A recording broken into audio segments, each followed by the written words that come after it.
rubbish. You're rubbish.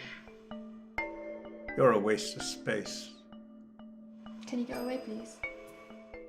That's good, Lauren. That's good. But can you try and make it a bit stronger for me?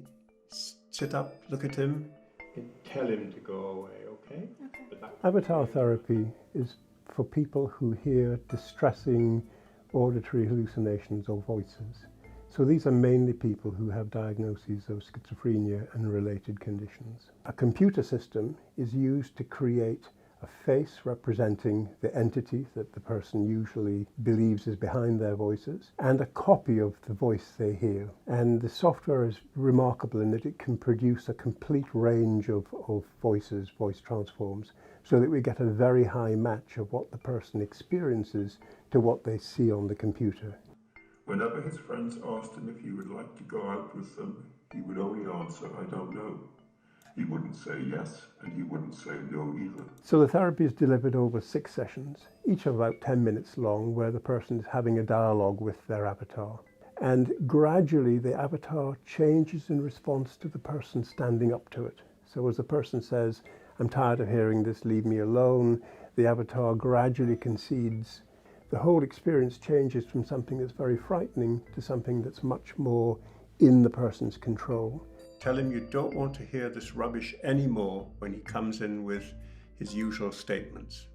How come you're so confident? Because I'm not going to listen to you anymore. So the first pilot study of avatar therapy was just a very small number of patients, and it was remarkably successful.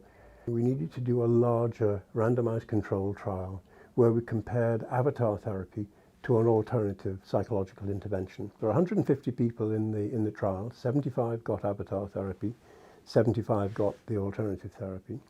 In the avatar therapy, we had about 9 people who completely stopped hearing their voices, and by 3 months, really large and significant decreases in the amount of distress people felt in relation to their voices, the number of times a day they heard the voices, and the extent to which they felt overpowered by the voice. They found the voice was omnipotent or malevolent and threatening. So that all decreased as well. So globally, a very impressive result at 3 months. So the real advance that comes from avatar therapy is the improvement in treatment. So antipsychotic medication is helpful to a point, but many people who have been on antipsychotic medication for years and years still have their voices. Similarly, psychological therapies added on to antipsychotics medication also leave many people still with chronic persisting voices that are horrible and distressing. And our study that's published in The Lancet tackled that group, people who had been stuck with their voices for at least a year, despite having the best treatment that could be thrown at them currently, and yet we still get an improvement. We're still getting a significant benefit from avatar therapy on top of standard treatments. And so I think it's a real advance, and I think that there will come a time when this will be part of routine provision of psychological treatments for voice hearers in psychosis.